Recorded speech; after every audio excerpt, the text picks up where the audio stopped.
Hey guys, আসসালামু আলাইকুম। আপনারা সবাই কেমন আছেন? আশা করি সবাই ভালো আছেন।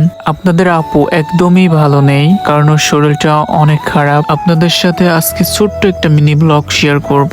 স্কিপ না করে ভিডিওটি সম্পূর্ণ দেখবেন। আজকে কয়েকদিন ধরে আপনাদের আপুর শরীরটা সত্যি অনেক খারাপ। ও ভাবছিল এদিক থেকে ওষুধ খাইলে হয়তো বা ঠিক হয়ে যেতে পারে, এটা নর্মাল বিষয়। কিন্তু আজকে হঠাৎ করে এতটা শরীরটা খারাপ হয়ে গেছে, মানে একদমই চিন্তা ভাবনার বাইরে। তাই কোনো কিছু চিন্তা ভাবনা না করে সোজা ওকে হসপিটালের উদ্দেশ্যে নিয়ে যাইতেছে।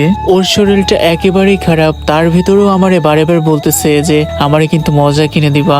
ভিডিও করতে করতে ওরে এবার একটু বললাম যে চলো দুজনে মিলে একটু ভাব নেই। ভাব নিতে নিতে হঠাৎ করে এই ভাইয়াটা দেখে ফেলছে, তারপরে আর কি ভাব নেওয়ার হইলো না। বকবক তো অনেকই করে ফেললাম, এবার হসপিটালের ভিতরে ঢুকে পড়া যাক। এবার আমরা হসপিটালের ভিতরে চলে আসছি। তারপরে আর কি চাঁদনিকে ডক্টর দেখলো, দেখে ওষুধ লিখে দিল। তারপরে এবার হসপিটাল থেকে বের হয়ে আসলাম। আসলে এই আপুটা আমাদেরকে অনেক হেল্প করেছে। এবার আপনাদের আপু বলল যে এবার চলো তোমার পকেটটা একটু ফাঁকা করব, তোমাকে সাথে করে কিছু কেনাকাটা করব। তো আর কি আপনাদের আপুকে সাথে করে নিয়ে আবার চলাম আলমডাঙ্গা। আসলে যারা প্রেম করে বিয়ে করে তাদের পকেট সবসময় ফাঁকাই হয়ে যায়। তো আর কি বকবক করতে করতে আলমডাঙ্গা হাই রোডে ঢুকে পড়লাম। আসলে আজকে আলমডাঙ্গাতে অনেক ভিড় ছিল, অনেক যানজট ছিল, রাস্তাঘাটে অনেক গাড়ি ছিল।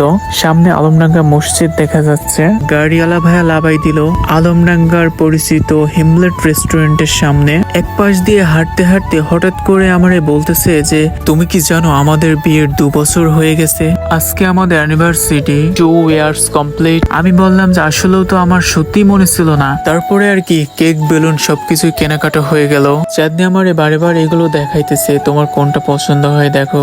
আমি ওরে বারে বার বলতেছি যে তোমার যেটা মন চায় তুমি সেটা নাও, কোনো সমস্যা নাই, তোমার যেটা পছন্দ হয় তুমি সেটাই নিতে পারো। এবার কেকের উপরে নাম লেখার পালা। এবার চাঁদনি আমারে বারে বার বলতেছে যে কি লিখবো কি লিখবো। আমি বললাম যে লিখো হ্যাপি অ্যানিভার্সারি। তারপরে আর কি আমাদের নামটা সম্পূর্ণ আটলো না, তাই হ্যাপি অ্যানিভার্সারি 2 ইয়ার্স কমপ্লিট এটা লেখার পরে শুধু RC এইটা লিখে দিল ভাইয়া। লেখা শেষ হলো, বিলটা দিয়ে দিলাম। এবার হাঁটতে হাঁটতে হঠাৎ বলতেছে যে চলো এবার আমার এই ফুলের দোকানে নিয়ে চলো, জীবনে তো অনেক বোকা দিয়েছো, এবার না হয় একটু ভালোবাসা দিবা। তো আর কি হাসতে হাসতে এবার ফুলের দোকানে চলে আসলাম। এবার আপনাদের আপু আমারে বলতেছে যে তোমার কি ফুল পছন্দ বলো, যাতে তুমি হাঁটু গেড়ে সবার সামনে বসে প্রপোজ করতে পারো আমাকে। পাবলিক প্লেসে ওর কথা শুনে একটু হাসলাম, আবার একটু শরমও পাইলাম।